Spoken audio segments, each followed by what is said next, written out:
Okay, I'd like to put to rest the debate about the chords in Bye Bye Blues. So I've got these two versions right here. On the left is a version I got from Tim Wetmiller from iReal Pro. On the right is a version from a Tony Trischka instructional video based on Alan Shelton's recording on Shelton Special. So I'm going to talk through what the differences are, and I'm going to tell you why I think for bluegrass purposes, the chord progression should be the one on the right. So for the A part, I'm going to show you on the piano here because I know piano is not a bluegrass instrument, but I think it's the easiest way to see chords. So part A, C, right? So we got C, E, G, C major chord. Bye, bye. And on the iReal Pro, we got an A7, or A flat 7. So an A flat 7, A flat, C, E flat, G, blues. That's bye, bye, blues. Back to C, bye, bye, blues. This is to an A major 7, so A, C sharp, E, G. Okay, so that's the A part. Really no debate in that part. It's just in the Tony Trischka version, he's taken out the 7s just to keep it a little bit cleaner. So it would just sound, without those 7s, it would be bye, bye, blues, bye, bye, blues. Okay, nobody's really debating that portion of the song. Now, the D section, or the B section, I'm sorry, is where the turnaround comes in, which is the part that nobody can seem to agree on the chord changes for. So I've got both versions that I've seen now, and I'm going to talk through why they both work, and why I think the bluegrass version on the right is a little bit cleaner and easier to read for jams where everybody has to learn it quickly.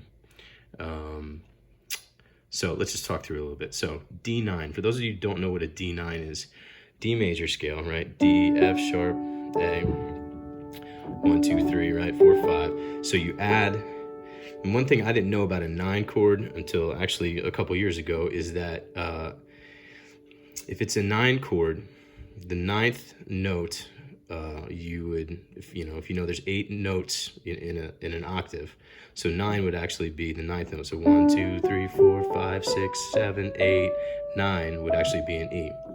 So why, instead of saying D9, don't we just say D2? And sometimes on guitar you'll see that as a D sus2. That's a different chord because when you say 9, you're also implying that this C, the 7, is in there as well. So that is actually a D9. It's a D dominant 7, and then you add the 9 on top of it. You can also play a chord down here with that E down here, and it'll give you a similar feel, but it's not quite exactly the same as this bigger, more spacious D9 right here. So that's a D9. So that's the first chord that we've got in the iReal Pro version.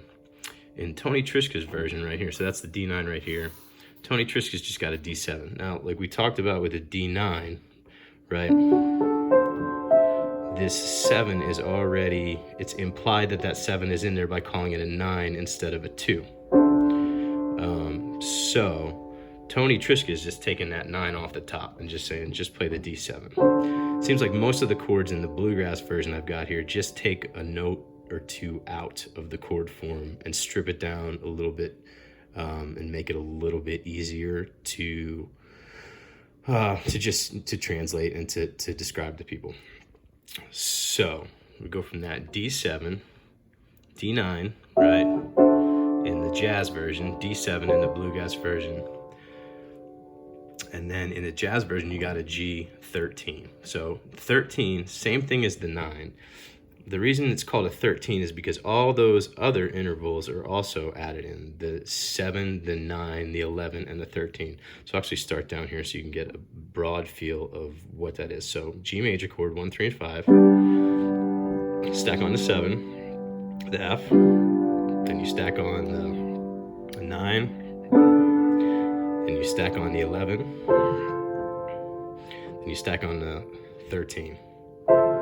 So it's actually kind of looks like a G7 with an A minor added to the top of it. Now this isn't the way you would voice it if you were actually playing jazz piano. I'm just laying it out in a straight line so you can see. Okay, so that's a G13, and then he moves that G13 to a G7 flat 9. So again, that would be G7. 9 is this A, but it's a flat 9. So it's gonna have that flat note in it, so it would sound like this. Okay, now Bluegrass version, again, Tony Trischka just said, forget all the 13s and flat 9s and whatever else, just play a G7. So D7.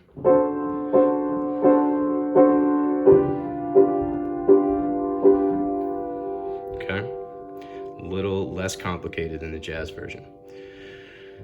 Then, the next line here, we got a C. That triangle means major 9. Now that means that normally if you were playing a C9, that would be your C dominant 7 has that B flat in it right there. And then the 9 would be the D on top. When you add that triangle in there, what they're saying is take that flat 7 and make it a natural 7. So that's the chord that you have right there. Okay? Again, so that's that C triangle 9 right here. That's a C major 9. Tony Trischka, again, forget all the extra stuff, just play a C major. Boom. Right? Okay. Now the next one we got, E flat diminished 7. That's this one right here. That's that little circle means diminished. So a diminished chord is the same as a minor chord. You just drop the 5th by half step. So an E flat minor chord would be, be E flat, G flat, B flat, E flat minor. E flat diminished 7. So that's let's do an E flat 7 as well. So the E flat 7, you would add the 7. So this D flat up here would be your 7. To make it a diminished 7, what you would do is you slide down the 5th a half step. That's your diminished chord. And now you got a diminished 7. Okay, so that's your E flat diminished 7. Now, if you'll notice, these bottom 2 notes right here are also the top 2 notes of a B major. So you got this sound versus this sound. And I've played this with Alex playing the E flat diminished 7 and me playing the B major 7, and it sounds fine together. There's just an extra note. I'm playing that B, he's playing this one. So if you just add that B in here, that's what it would all sound like smushed together if you played the B major and the E flat diminished 7 at the same time. Again, Tony Trischka is taking out this note, and moving this B down here and just making it a very simple B major chord. Okay? And then jazz world, you write D minor 7 that way. Classical bluegrass world, most of the time I see it written D minor 7 that way. Same chord. So this one's the same. Your regular old D minor 7. And then the last one, jazz world over here, we got a G7 sharp 5. Over here we got a G7. G7 sharp 5. Right, there's your G7, G, B, D, F. Take this 5, raise it up a half step. That's your G7 sharp 5. Again, bluegrass, we're just saying, forget that extra sharp. Let's keep it simple. We'll do a G7. So, from the top, I'll play the iReal Pro version first. It would sound like this. Bye bye blues, bye bye blues, bells ring. Let me make sure I get this 13 in here. Birds sing, sun is shining, no more crying. Okay. That's the jazzy version. Tony Trischka version would sound like this. Bye bye blues, bye bye blues. Bells ring, birds sing, sun is shining, no more crying. And then the C part is just the same as the B part over again. So the first line is the same, as you can see right here, right? And then it's basically just a different ending to the B part. Bye. This is a C to an A flat 7. Bye blues. And then again, Tony Trischka just said, forget the 7. We'll just do regular major chords. Bye bye blues. So, based on that, from what I can tell, you should be able to play, and we have played, the iReal Pro version at the same time as the Tony Trischka version, and it will sound fine. This is always the hang up I get right here. I tell people I'm playing a B here, and they tell me, no, it's supposed to be an E flat diminished 7. Well, again, E flat diminished 7, that's E flat diminished 7, right? If you add a B in, that's what it sounds like. If you take that B, move it down here, take out the other 2 notes, you got a B major. To translate for bluegrass musicians, this is going to be easier to share at a jam than all these chords that you're going to have to explain to people who are used to playing majors, minors, and 7s without all those, 9s, 13s, 11s, diminished sharp 5.